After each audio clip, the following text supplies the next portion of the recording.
So here is my panel all ready to sew. I'm not going to do the freehand technique because if you remember, this is the front panel and I've got a lot of angular, a lot of symmetry there. So I thought instead of doing swirls, I'm going to just, the machine is set up as if I'm going to stitch a straight stitch.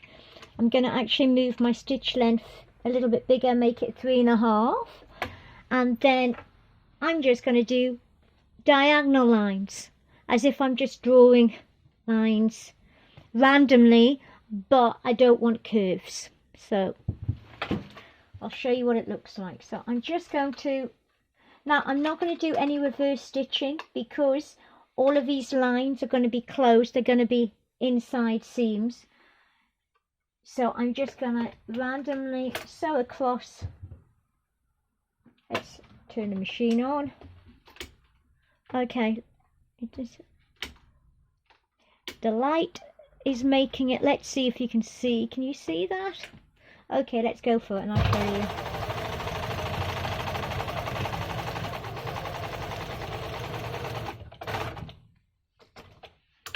So I don't have to, I'm just going to go like this.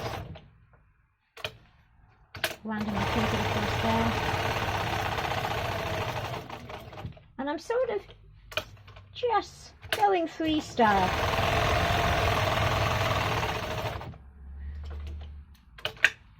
Just like this.